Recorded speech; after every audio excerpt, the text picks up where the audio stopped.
Getting on big shows.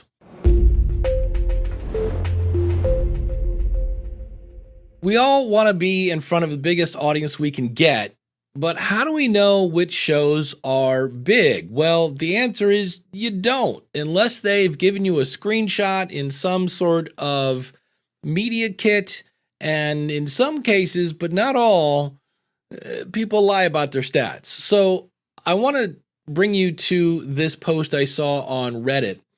And basically this person is saying, hey, we get 455 downloads a month, right? They've only been doing it for 2 years, and they had a PR agency contact them with a guest, and they said, sure. And they had the guest come on, and at the end they said, hey, like, how did you find our show? And they said, we had a PR agency, and they get us on shows that have 10,000 downloads or more.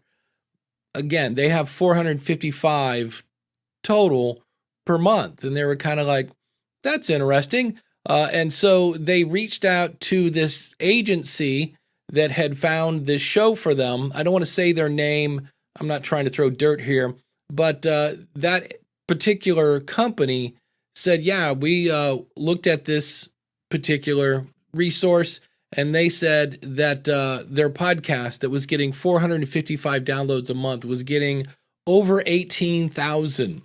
So just a little off, just a little. And so the question then is, well, wait, how do we know how many downloads a show gets? Because I want to be on the biggest shows. Well, first of all, if you're brand new to this, I wouldn't do that, because in the same way that you're new to podcasting, you might be new to being a guest, and that's a skill as well. So start off on some smaller shows and, work out your guest skills. But in terms of how do we know which are the big shows, again, if they don't have it in a media kit with a screenshot, and of course screenshots can be photoshopped, the bottom line is you don't know.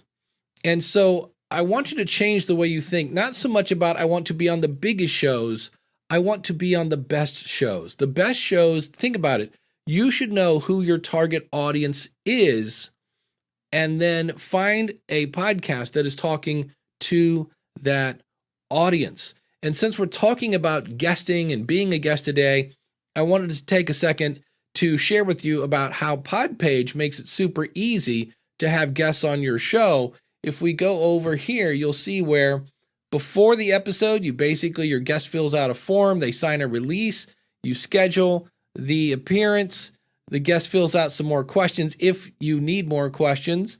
You can see their guest profile in the dashboard. You record the episode. You know what the episode number is. You upload it to your media host, whoever that is, because again, Podpage works with everybody. And then when Podpage imports that episode from your feed, it basically, you can go in and attach that guest to the episode, and you can actually have the guest be alerted that the episode is live. So keep in mind, when it comes to being on big shows, maybe not look for the biggest show, but the best show, because I'd rather be in front of 100 people that were absolutely my target audience than 1,000 people where maybe 38 were my target audience.